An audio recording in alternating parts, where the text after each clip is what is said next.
Hi, I'm Dr. Hackie Reitman, and welcome back to Exploring Different Brains. I'm already laughing and having a good time because my old friend is here, Dr. Mark Goulston. He's an amazing person. He was one of my classmates back at Boston University School of Medicine about 100 years ago, back before there were cars. And now he's here again. He's going to tell us all about what he's doing out there in California. Mark, you're up. Well, I shared with you, I won't go into details, that I have some health challenges and they seem to be going well. I was actually going to write a book, but I'm not going to do it, called I Haven't Got All Day. It would be a good book, but I'm making the most out of every day. And I just shared with Joseph another thing I'm working on that we can talk about, because I think it may touch a nerve in my good friend Hackie. I'm partnering with a top female coach in France, and we have this domain called warmandtender.org. And we haven't, and we're going to build on it. And the idea is, as we look out in the world, we see there's not much warmth and tenderness. We see coldness and harshness. And we see in America, what I've seen is you have tenderness with a puppy, a kitten, especially when you have to put them to sleep, with a parent who's heading towards dementia that you have some feelings for an infant. Maybe when you fell in love with your wife or your husband, there was some tenderness there. And also, I think when you discover that one of your children is challenged, and has a different type of brain. And it forces you to just recalibrate a lot of things. And I think it's a great opportunity to bring out patience and tenderness. And so we also believe, we haven't connected the dots yet, but we think there could be a way of helping burnout. We don't know what the connection is, because you have to change a lot of the structures of the business world, healthcare world. People are overworked, understaffed. But so we don't exactly know how we're going to close the synapses on that. But we're very excited about warmandtender.org. So if you look it up, you won't find anything yet, but we'll keep you posted. So 6 months, a year from now, you'll have hopefully me back on, and my partner, Francoise Orloff. And because it bothers me. It bothers me that I see a lack of tenderness in the world. So any thoughts on that, my good friend? We're getting more and more polarized. Since you and I last spoke, whether you're talking about politics, whether you're talking about anything, there's more and more polarization. So I think your timing is right on, because I think there's a lot of people who in everyday life yearn the middle of the road. Be nice, that kind of thing. But let's take politics as an example. You cannot get by the primaries if you're a nice middle of the road person. You got to be radical to the right or radical to the left, or you're not making it through your primaries.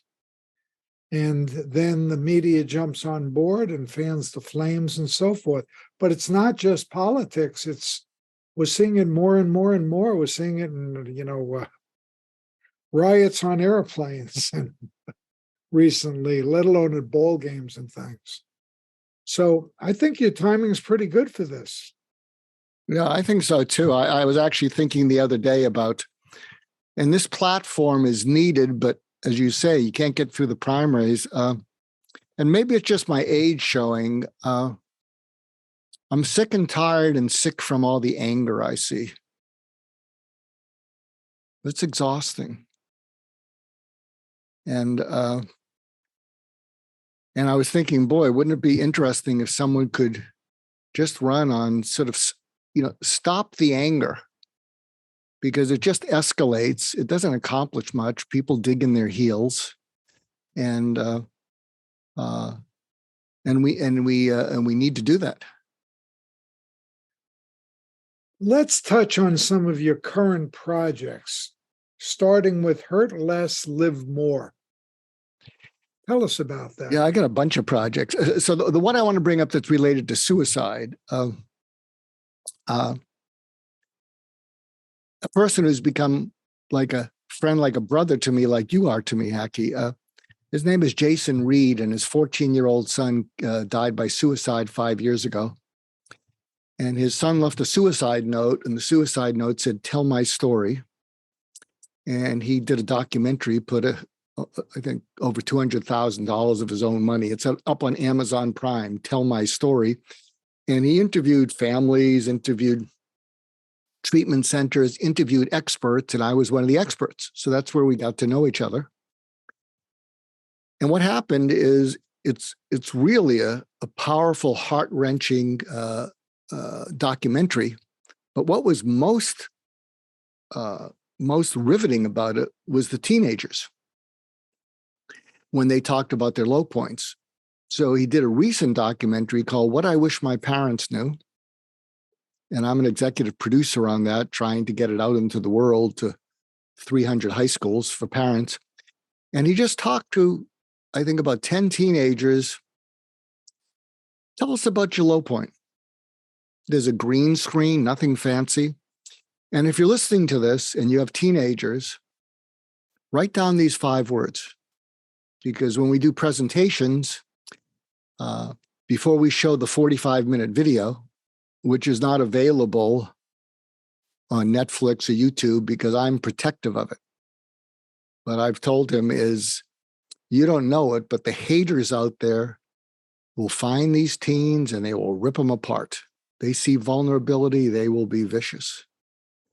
So it's only available for private showings in high schools and companies that want to help, employees or parents. And before we show it, I say, if you're a parent watching this, write down these 5 words: complain, blame, excuses, threats, moody. Complain, blame, excuses, threats, moody, because that's how teenagers show up. And what teenagers don't know is they trigger their parents to not be empathic or understanding. Because when he interviewed these teenagers and he asked them, "Did you ever tell your parents?" They said no. It's because a lot of teenagers going through the tumult of being teens, that's how they live: complain, blame, excuses, threats, moody. And when parents hear that, they get reactive. And so in this documentary, they share the pain of their low point.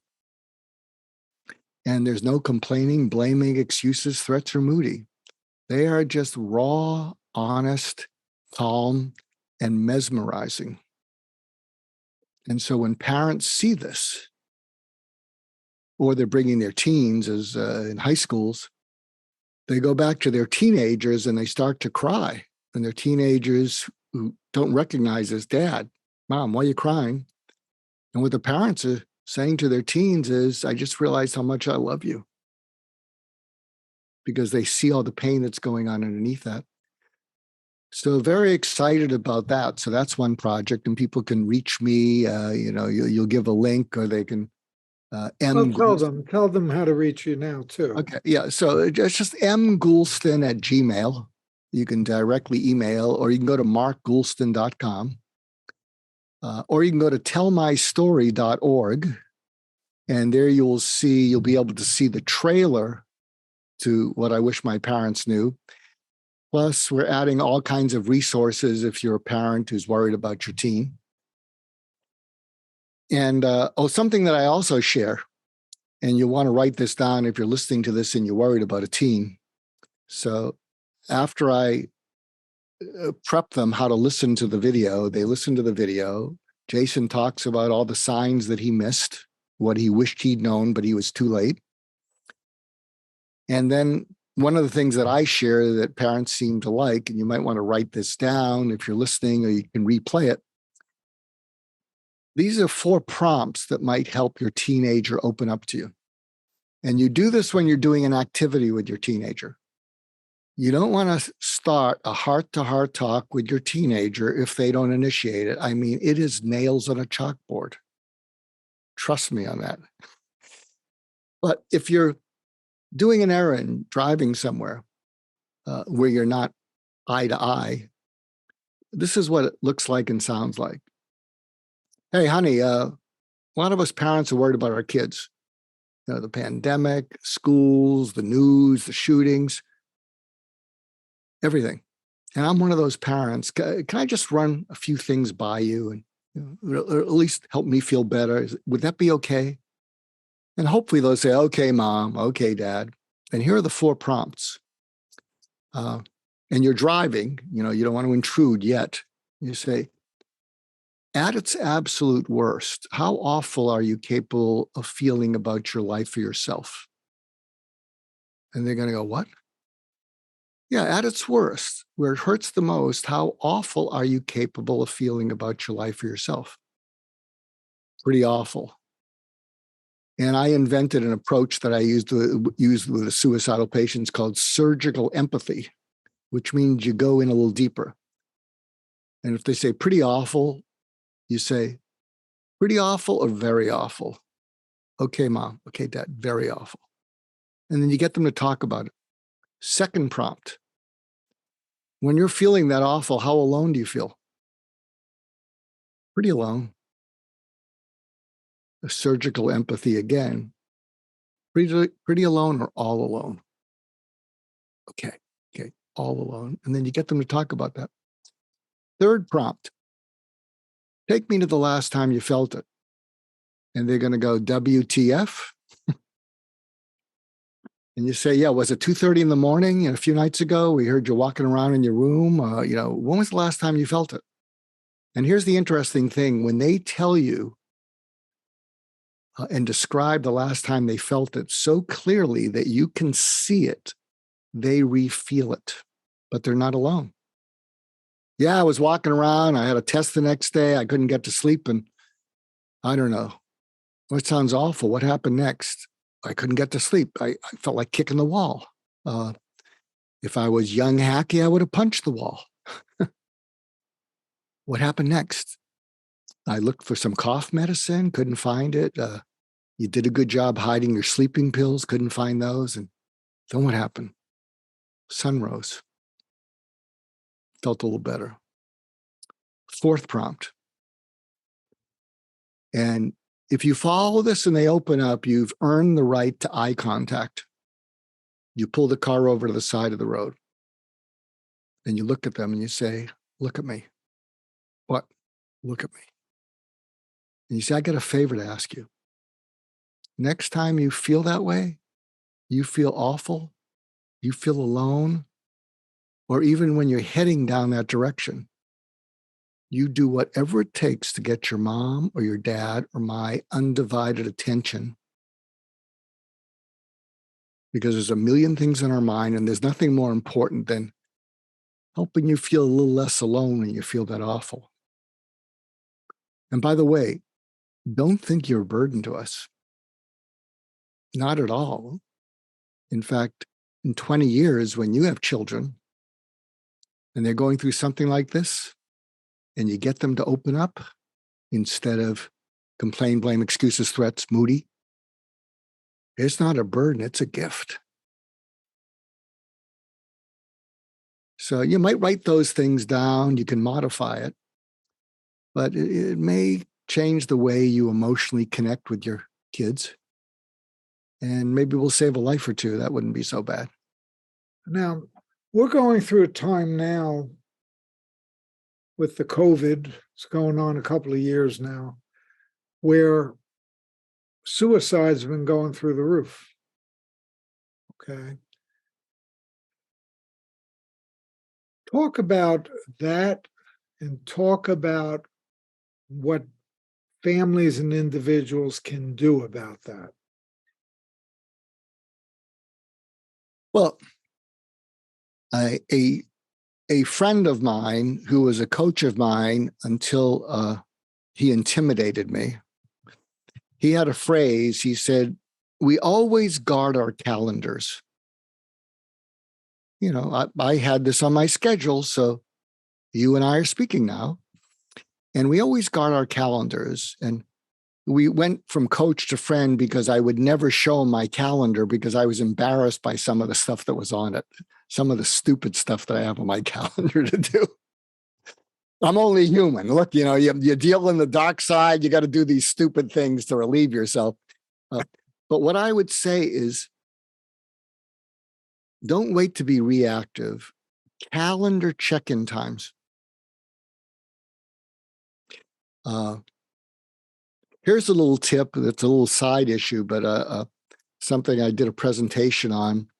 The most important thing to find out before you hire someone, partner with them, or marry them.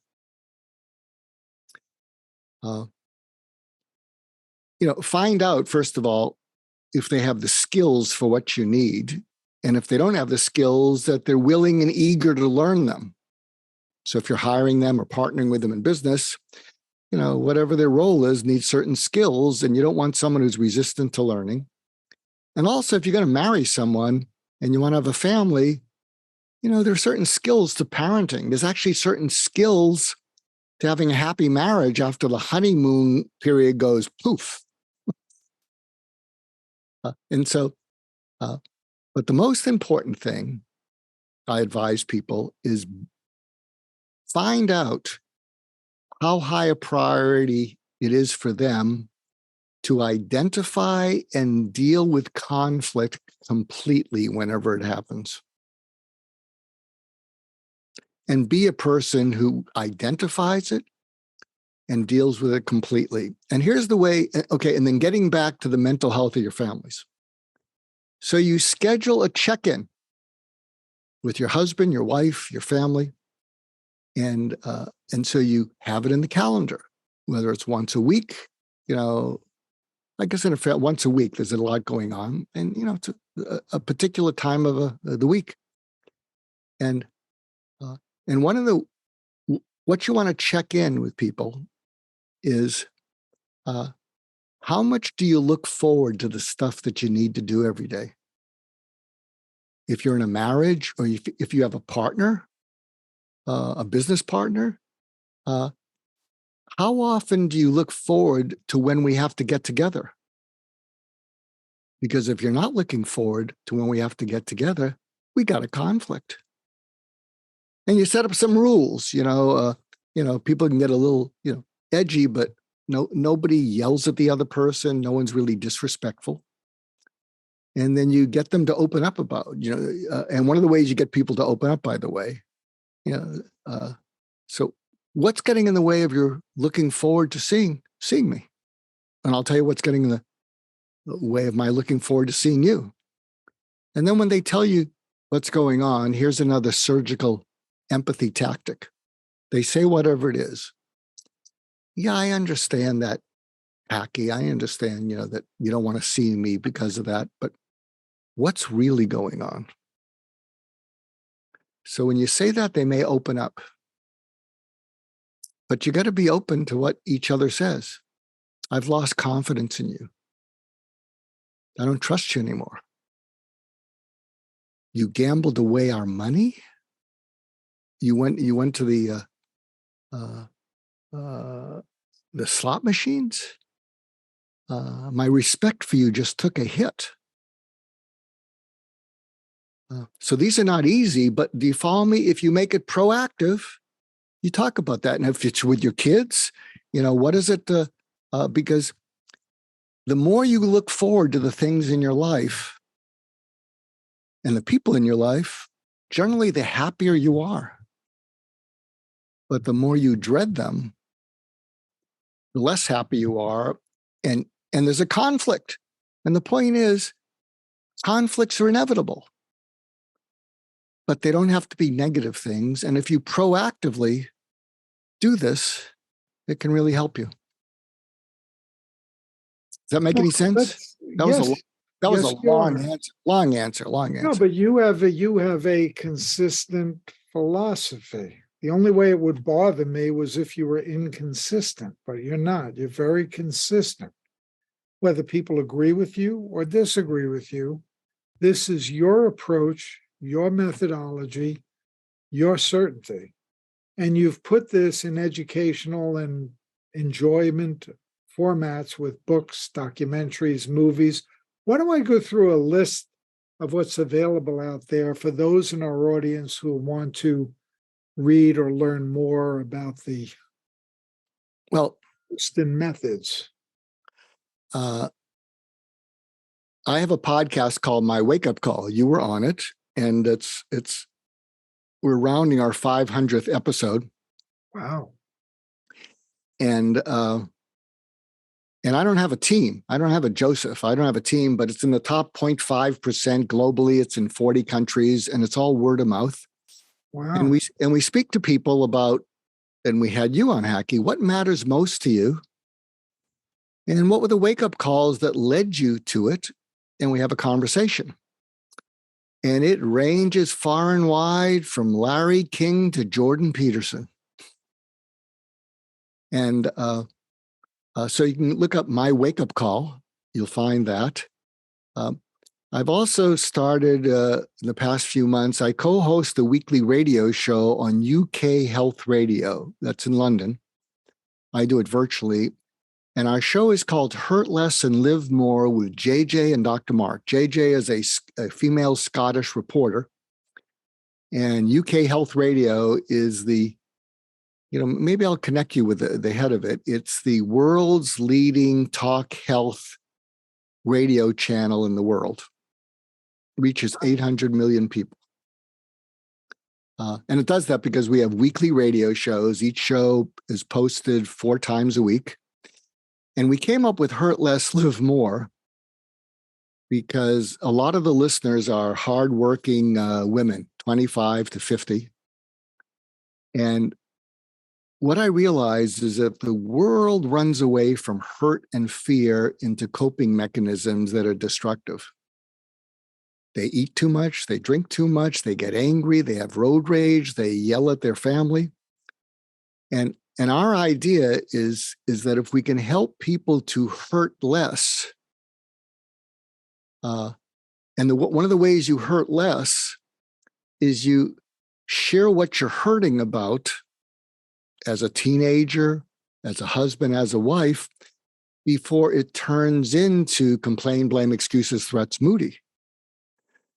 And if you can open up to the people you love, I'm not frustrated, Mom and Dad. I'm not frustrated with our marriage. I'm hurt. I'm hurt because I love you, but I'm losing respect for you. And it hurts. I'm not angry. So that's what the whole theme of it is. And we bring on guests. We'll have you on. And people just share their stories. And it's a conversation like you and I are having, except I shut up more on it. And they can find my books in Amazon. Go to Amazon.com and they can check those out. And again, as I told you, maybe I'll come back in 6 months because we've launched a new undertaking called warmandtender.org because we want to bring back warm and tender into a cold and harsh world. Well, we look forward to that. We look forward to having you back here anytime. What is one word of wisdom you would give a person watching this that is struggling emotionally and does not know what to do? Talk from the hurt underneath the way you're showing up on the surface, because a lot of people aren't that comfortable opening up, talking from the hurt. And if you don't feel you can talk to someone in your family about the hurt, find that friend that you can talk to, or go online. There are support groups that are hurting in exactly the same way you are. That's it for this episode of Exploring Different Brains. Tune in next week for part 2 of my conversation with the insightful Dr. Mark Goulston.